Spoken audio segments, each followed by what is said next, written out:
कि गरीबी ढल जाए, और मुस्कुराओ ऐसे कि दुश्मन भी जल जाए। दोस्तों, हमारे साथ ऐसा कितनी बार होता है कि हम अपनी किस्मत को कोसते हैं। हम कहते हैं हमारी किस्मत फूटी है, ऐसा मेरे साथ ही क्यों होता है। जब हमारे साथ कुछ बुरा होता है, हम आमतौर पर निराश हो जाते हैं और अपनी किस्मत पर दोष लगाने लगते हैं। हम यह सोचते हैं कि हमारे भाग्य में उल्टी चीजें ही लिखी गई है और सब गलतियां हमारे ही जीवन में क्यों होती है। हमें लगता है कि हमारे पास सही चीजों की कमी है, जिसके कारण हम अपने लक्ष्यों को हासिल नहीं कर पा रहे हैं। कितनी बार हमने बहुत सी चीज बस यह कहकर छोड़ दी है कि किस्मत में होगा, नहीं तो मुझे मिलेगा कैसे। हम तो अपने आप को यह तक तसल्ली दिला देते हैं कि इसमें मेरा दोष था ही नहीं, मैं और करता भी तो क्या। ऐसे विचार आपके मन में भी आते हैं तो यह कहानी आपके लिए है।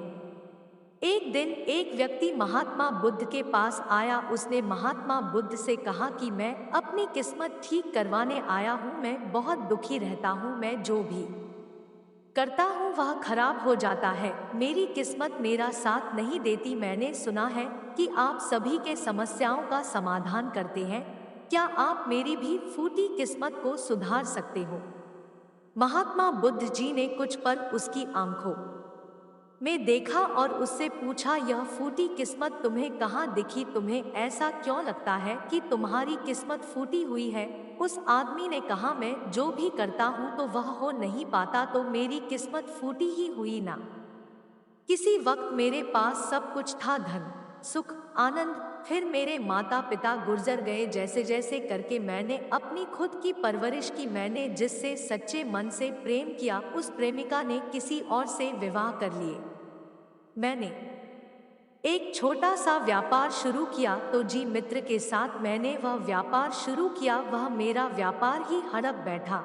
मुझे किसी ने बताया कि आप सारी समस्याओं का हल निकाल देते हो। क्या आप मेरी भी किस्मत ठीक कर सकते हो। महात्मा बुद्ध ने कहा, लाओ अपनी फूटी किस्मत मुझे दे दो, मैं अभी उसकी मरम्मत कर देता हूँ। व्यक्ति ने कहा, मैं किस्मत को कैसे दे सकता हूँ, वह तो दिखाई भी नहीं देती। महात्मा बुद्ध ने पूछा, जब तुम्हें तुम्हारी किस्मत दिखाई ही नहीं देती तो तुम्हें कैसे पता कि वह खराब हो चुकी है।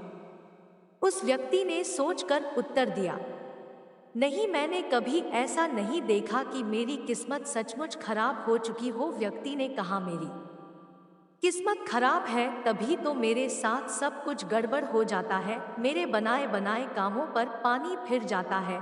अगर मेरी किस्मत अच्छी होती तो सब कुछ ठीक होता। तो महात्मा बुद्ध ने कहा, तुम ठीक दिखाई देते हो, तुम्हारा स्वास्थ्य भी ठीक लग रहा है, तुम्हारे हाथ पैर भी सलामत है, तुम अभी तक मरे नहीं हो। मुझे तो तुम्हारी किस्मत में कोई भी खराबी नहीं लग रही है, सब कुछ सही लग रहा है।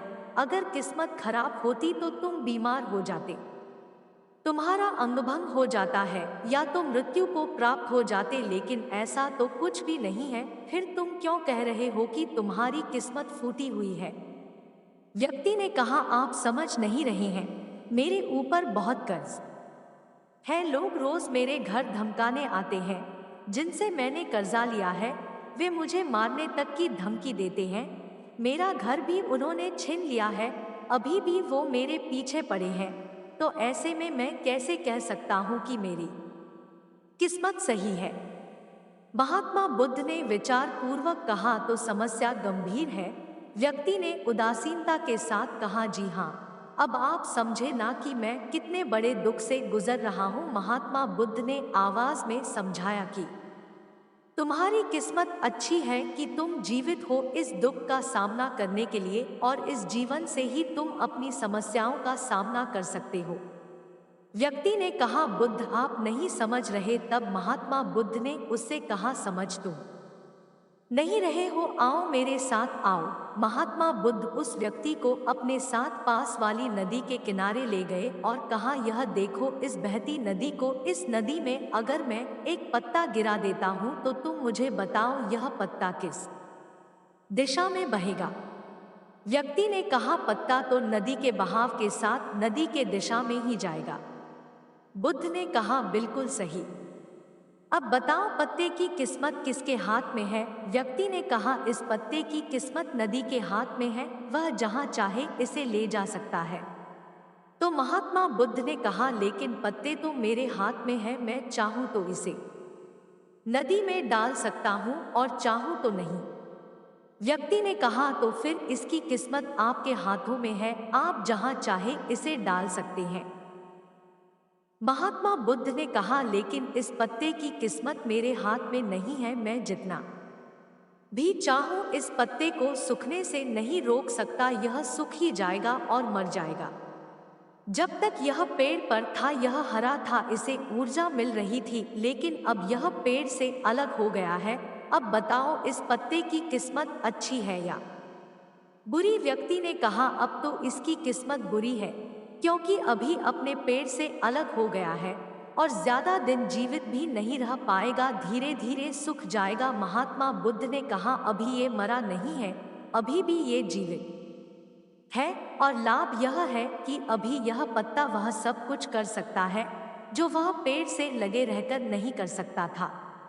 बुद्ध ने वह पत्ता हवा में छोड़ दिया, वह उड़कर दूर जा गिरा। तब बुद्ध ने कहा, देखो, पेड़ पर रहकर भी कभी इतनी दूर नहीं जा सकता था, आज इसने स्वतंत्र होकर उड़ने का आनंद लिया है। फिर वह पत्ता उड़कर नदी में जा गिरा। बुद्ध ने कहा, देखा, अब वह पत्ता नदी में तैरने का भी आनंद ले रहा है, और अगर तुम ध्यान से देखो तो यह पत्ता कितने ही छोटे छोटे जीवों को अपने ऊपर बैठाकर नदी के एक किनारे से दूसरे किनारे पहुंच रहा है। इस पत्ते की भी किस्मत अच्छी है, क्योंकि वह अपने नए अवसरों को ढूंढने में लगा हुआ है। तुम्हारी समस्याएं तुम्हें उड़ने का अवसर दे सकती हैं, यदि तुम उन्हें सकारात्मक नजरिया से देखो। उस आदमी ने वहां खड़े होकर महात्मा बुद्ध के बातों पर विचार किया। धीरे धीरे उसने पूरी कहानी के पीछे छुपी गहरे अर्थ को समझना शुरू किया। वह महात्मा बुद्ध की ओर देखते हुए बोला, आप सही कह रहे हैं महात्मा, मैंने अपने भाग्य पर ध्यान देने में अपनी दृष्टिकोण को सीमित कर दिया था। मैं इतना प्रयास कर रहा था कि समस्याओं और मुश्किलों पर ही फोकस करता रहता, जिसके कारण मैं उनमें मौजूद अवसरों को देखने में समर्थ था। मुझे अब समझ आ गया है कि मेरी फूटी किस्मत बस एक डर और निराशा से उत्पन्न एक धारणा थी। ये कहानी हमें यह सिखाती है कि हमारी किस्मत हमारे हाथ में होती है, हम खुद अपने जीवन की दिशा निर्धारित करते हैं। हमारी समस्याओं का हल भी हमें ही निकालना होता है। चुनौतियां को एक अवसर के रूप में देखकर हम आगे बढ़ सकते हैं और अपनी किस्मत को सुधार सकते हैं। दोस्तों, ऐसी कहानी हमें जीवन जीने का तरीका सिखाती है। अगर आपको यह कहानी पसंद आई हो तो अपने दोस्तों से शेयर जरूर करिएगा।